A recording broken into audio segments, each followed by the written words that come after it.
to Psychic Holistic Spotlight of Rhode Island. I'm Kathy Costa, your host for today.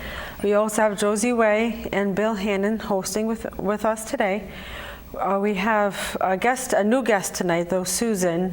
She has authored a couple of books for children, more of a spiritual tone to them, and she illustrated them both herself as well. There's more to come from what we were discussing. So there's no titles to the new ones yet, though. So we're going to talk about the two that she has already published already. One's about dragons. The other one, we'll have Susan talk about that a little bit. So Susan, let's get started and how you got started though with writing the books and how you got them illustrated by yourself. Well, I started to illustrate out of a escape from my reality because I knew changes had to happen in my life and I wasn't sure how that was going to happen. One, I knew that is when I started the process of my divorce, and so I was just really more focused on the illustrations just to escape from my reality of my life, of what all the adversities that I was going through. And in that process, it took me 3 years to do the illustration just itself, and the illustrations are like this massively big.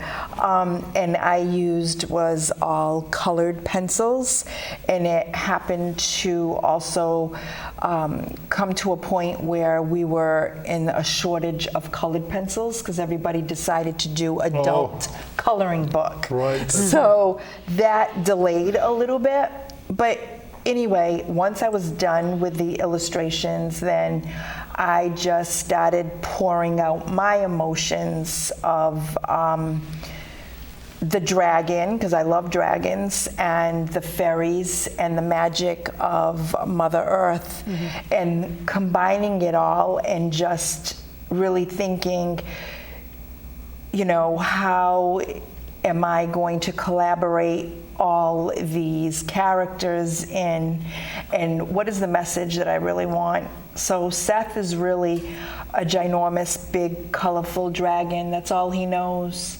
But he's so much more than that. I am the dragon. So I am the dragon. And I just lost myself through the process of it all, and I had to regain it. And I did it through being Seth, and it was all about being in the crossroads. And what are you going to do? Who do you want to become now?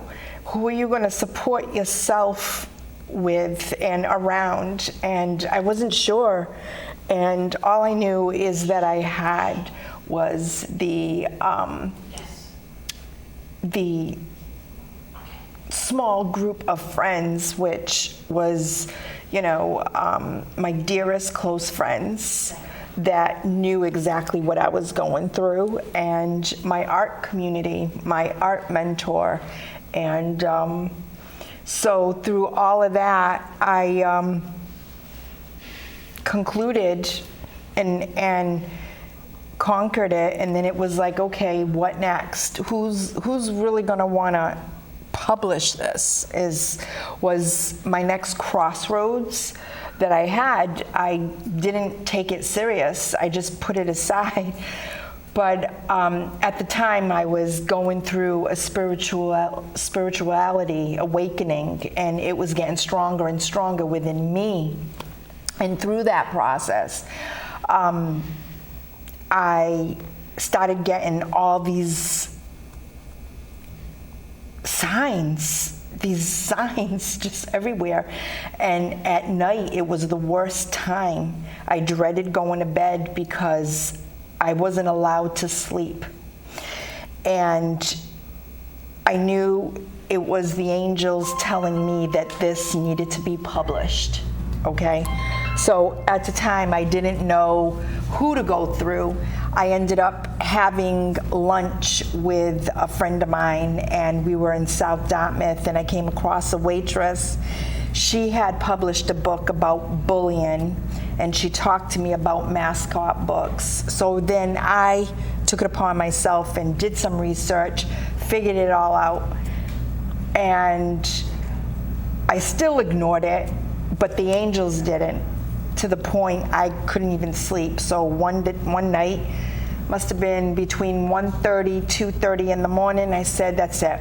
I just started typing, did what I had to do, submit my storyline, all of my illustrations, then I forgot about it, and then I was able to sleep from there on. So I totally forgot about it, and maybe 2 to 3 weeks, when I submitted it to Mascot Books, I get an email saying that they're really interested because of the illustrations were so vivid, and I should have brought them with me. They're so vivid, and she just loved the storyline and all of the illustrations that they were wanting to go ahead and proceed with the publishing.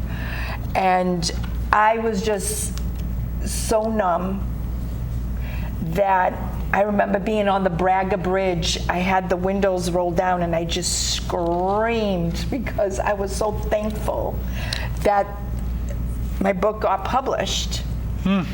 And so I've been doing book signings and so forth, and then COVID happened, and now it's all in the podcasts and so forth. But a little bit about Seth. He worries a lot. He experiences anxieties, and he worries about just simply flying, making friends, new friends. And so with the help of the character Amaryllis, who is a fairy, but she's not just a fairy, she's a fairy that has so much wisdom because she's experienced so much in life, that she nudges him in a very flowing way, that it doesn't come across where she's being so dominant and controlling. And then, well, we all know about Mother Earth and the magic that Mother Earth carries. Just when we ground ourselves in her, we can feel her tingling the bottoms of our feet to make us restore our senses, our emotions, and that's basically what happens through it all, you know.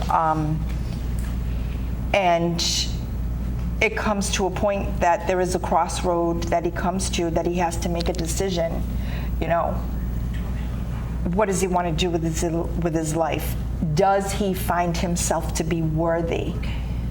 Because isn't that what we go through every time in different aspects of our lives?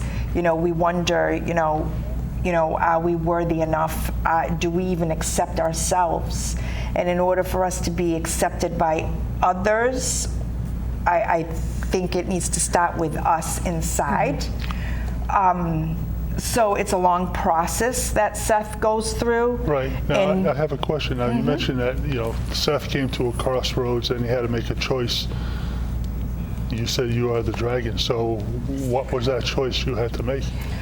The choice of leaving behind what no longer worked for me, the comfort zone, what I once knew that brought joy to me no longer brought joy, and I had to move forward without really realizing what it looked like. So I had to take a leap of faith into the unknown, which I'm still doing that, not really knowing the full scope of my journey. And what I have learned is, in order to appreciate it and understand it, I have to be present at all times. Because the past was, at the time I thought things were happening to me, but comes to find out it wasn't. It was for me. It was lessons that I had to learn. And I had to learn to take those lessons. And it was not easy by any means. I didn't really there were certain aspects of my journey that I had to do by myself. No one could come with me. I had to deal with it and sit with it and come to peace with some of those uncomfortable adversities. Right, and so what was the process you used to work through these individual events? I started diving more into my meditations. I started diving more into my faith. I started diving into just doing my walks in nature and just sitting in silence just so I can clear out my mind. And at first it wasn't easy. But then I also was asking, you know, I believe in God, in Jesus, and that's who I pray to. And I would ask, you know, I want my soul tribe. I want a soul tribe vibe that is so aligned with, you know, the most peaceful, positive, magical way that it can be. And just because you live a magical life doesn't mean that you're not going to endure some ups and downs. You are. I just learned to approach it a better flowing way and come to the understanding that I cannot control everything. Right. And that there are times that I have to surrender. You have to, because you can't control anything. No.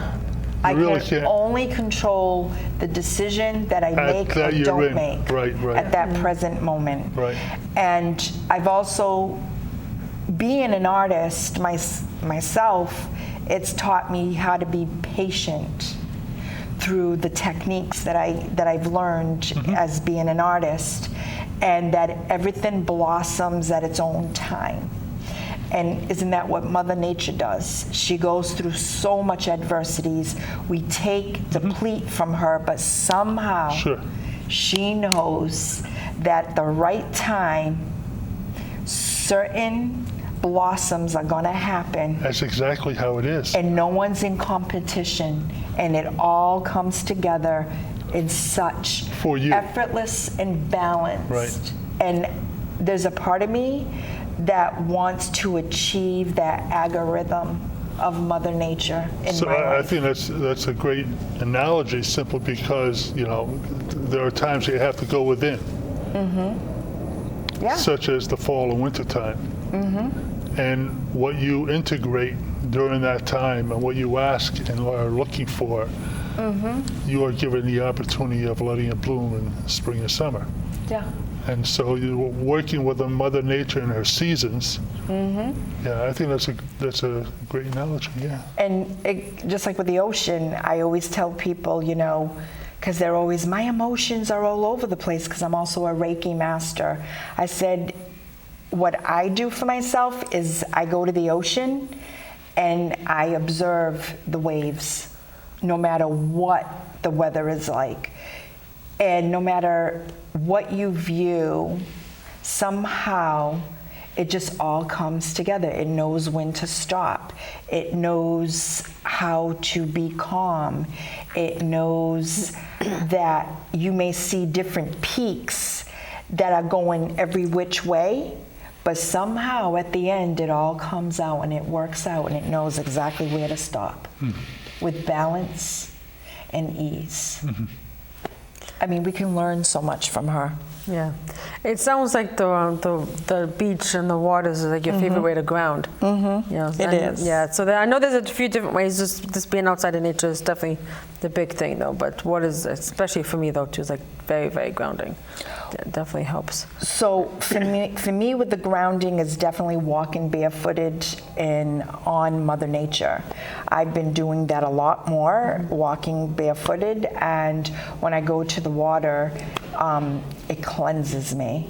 And for me, I find Mother Mary out there, so I will pray to her, and I just feel light and clear-headed, and so out of that, when I finished this, which was published April 4th of 2017, I automatically as soon as I knew this was being published, Worthiness, I jumped right into the beauty of Naya. It just came right out of me. This one is more geared towards the young adults, just because the language is different and the story is also different. So it's about humans and mermaids, and Naya represents the body of water, which Naya is purpose. Water has its purpose. Mm-hmm. It cleanses us in many ways. It also, we need the water to survive. It also, feeds vegetarian and all our the produce that we need and so forth. The plants, so yeah, the plants that are needed. Thank you. And so my goal with this was not just about mermaids, magical, mystical mermaids, which I wanted to incorporate nationalities from around the world. So Mofaha is representing the Grim Reaper, and it also means happy. So that's one of the characters in that book? Yep. Okay. Mm-hmm. And then there's King Thalassa, which King Thalassa is the king from Atlantis once upon a time. And so I have so many other characters there as well. So with the body of water, which our waters are contaminated, whether it's purposely or not, it's contaminated and it needs to be cleaned. So I was like, okay, I have worthiness. So what do I want to accomplish with the beauty of Naya was gratitude. And what does gratitude do for us? And how does the mermaid folks, as well as humans, come together to save Naya, because Naya is dying. She's losing oxygen herself. And without her, we're not going to do very well ourselves. So Naya is the planet, the mother. Naya is the body of water. Body of water. Okay. Body of water. Okay. And so the focus was to how we're going to save her, because the fish, they're also being, the sea creatures and fish are also being contaminated. Their skins, which in my book you can see little lumps and so forth, that lets you, it indicates that there is some skin issues going on, tumors and so forth. So with all that, throughout the book, it's time. Time is valuable, whether you believe it or not. So we're in different stages of our lives. When you're young, there is no time. Mm-hmm. You just get up and roll with it, right? And then there's a different aspect. Society tells you there's these things, these goals, these you got to have this at a certain age, your mortgage, your kids, your this, your that, and so forth. Somewhere along the line, we're forgetting to give gratitude for our journey, and for others that come into our lives, and giving gratitude for what we do have. And time is ticking. So the question is, how do you want to spend your time?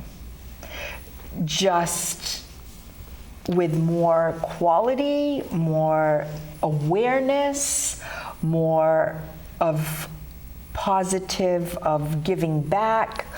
However you choose it to be positive, it's time that you can't get back.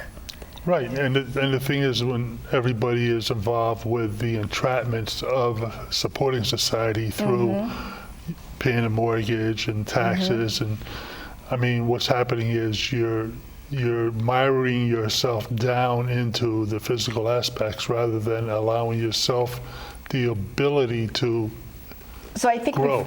So I think we focus too much on the materialistic part of it instead of the inner gifts that we have that are valuable even more than a mortgage. And it actually propels once it's nurtured and found, it propels into our communities, that it actually makes our communities thrive, in my opinion. I think we're all born with these beautiful gifts and talents, and these gems are inside of us, but it's up to us to really dive in and figure out what they are and how we're going to nurture it and bring it forth into the light. And what I found with my journey is bringing my inner child out and letting her actually lead me. I've learned to master my emotions at times with my logic, where one doesn't trip the other, where I need it the most, to be balanced and make decisions that I needed to be made and only I can make. And so through my Reiki practices as well, I teach others as well how they can do that and transform their lives as they see fit with their own alignment. So that's basically how I live my life, with my inner child guiding me, and just day after day with meditations, prayers, affirmations. I don't have a huge circle, and I want it that way because it just makes life really great for me to maneuver. I have quality versus quantity. These are the friends that I can call at any time that I need assistance with anything. And one of them is my friend Annie, who's here. So yeah. Well, I think that's great. I mean, the very fact that you're recognizing and allowing the inner child to flow. Well, the old way wasn't flowing. It was more controlling. It was oppressed. It was me being a people pleaser. It was me putting everybody else first, and I didn't even know where I was. It was tilted, and it wasn't in my favor, and the signs were screaming. I mean, I had opportunities that were meant for me, but somehow I was always overlooked. Right. So I was like, you know what? I'm just gonna go do this. I'm gonna go do this. I'm gonna take a leap of faith. I'm gonna live a magical life. Well, it's very interesting you bring up that concept. I mean, I just read a quote from somebody stating that the more you whittle yourself away to fit other people's thoughts, the less of you there is. Yeah, there's truth in that, though, for sure. Bang. Basically, you know. And plus, you know, also with my culture, being Portuguese, you know, we're raised a certain way, especially the girls. And that just didn't jive with my job description, called my identity. That just wasn't me. You know, so there was a conflict there. The cultures, I know. Also, being very strong-willed, my father always said this to me: "You're too strong for a female." And I was like, well, then I must be on the right path then, I guess. I don't know. But I think I am, and I feel it more so. I feel more alive than ever before. I really do. And I'm excited, and I am working on my third book. Okay, So great. That's my next where question. can people get these books? So you can get these books through my website. So it is www.enchantedwingsllc.com. And you can go, and it will be directed, there will be a link directed to where you can get my books. It's pretty easy, and these two are there now. Okay. But my third book is called Surging from the Kingdom Within. Very nice. Little enticement, though, about what it's about? It's really cultivating the kingdom that you want to become. Okay. With the gems that have been implanted in you, but you just don't remember because you're too busy filling society's goals and not listening to your intuition. Okay. So, yeah. Just enough to keep us intrigued. Yes. Is there an expected date that that'll be published, or you're not even no. close to that yet? Okay. No. So that's coming. That one is it's in the impregnated stages. Okay. You know, So I very just early. found out. Yeah, okay. You know, but Okay. these two worthiness is targeting elementary age, really, but it could actually be applied to any age. Because when you read it, you're going to resonate it, and you're going to say, you know what, I remember when. I remember somewhere in my life that I was at a crossroad. You know what I mean? I remember thinking that too when I read that book, though. Yeah. Too, though. Yeah. Yeah, when I read it. Yeah. Yeah, definitely. Yeah. Yeah. Yeah, and the Naya one, though, too, though, I was very interested in that one, though, too, when I was reading it, though. I'm very interested. Yeah. So it's just about knowing, you know, is gratitude enough? Is gratitude going to be enough to save Naya? You know, is it? And how are they all going to come together? Because you're dealing with Zara, who is a shapeshifter. She's a mermaid, and then she becomes a human, and she lives in two different worlds. How awesome is it to be her? Because she gets to see it from Both two sides, different sides. Shamanic. Yeah, yeah. It's very shamanic. Yeah. Very, Yeah. very. Your foot in both worlds. Both worlds, and Right. that's how I feel I am in both worlds. I can see through the veil, and then So I know we went over what inspired you for this one. What inspired you for the Naya book? it just came to me. Oh, okay. It just came to me. I love mermaids. I love how they just are a magical being. And when I went to Ireland for the first time, I literally felt their presence in Ireland. Yeah. It was so magical.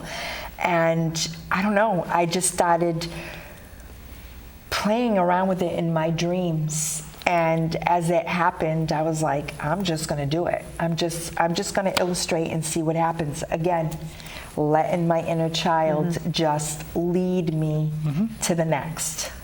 Also, when you allow your inner child to lead you, you are also coming from the heart Yes. rather than the head. Exactly. You're measuring things from the heart. Exactly. And that is the message that I want to give society, children, especially the children. You know, anything is possible. It really is. It really is. You just got to be in the now and not forget to bring that inner child with you in the different phases of your life, because life does not need to be that difficult.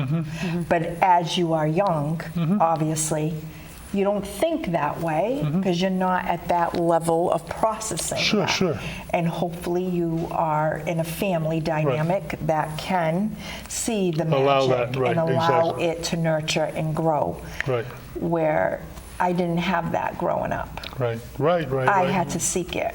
Right. Well, I And I'm mean, blessed for that. I mean, some of us have done work with people, and you may have also actually inner child work, Yes. where you can actually bring that child out at certain levels of development and nurture. Yeah. And in turn, by you recognizing that, it more or less brings it that fullness within you to express yourself. So, and this is how I'm expressing my love, is through messages. I never once thought that I would be an illustrator nor a writer, far from it. Because going to school, being bilingual, I was always told, oh, you'll never be a writer, you'll never be a writer. And I'm like, okay, I don't, not that I ever wanted to, but I guess they knew. Because here I am. Yeah. Here I am. And I'm working on a third one. So I guess they saw it before I did. I don't know. I don't know. But I'm blessed. I'm blessed, and it hasn't been easy, but it's been adventurous, and I am excited about my life and who I am and where I am in the journey of it all. Good. In the past, there were many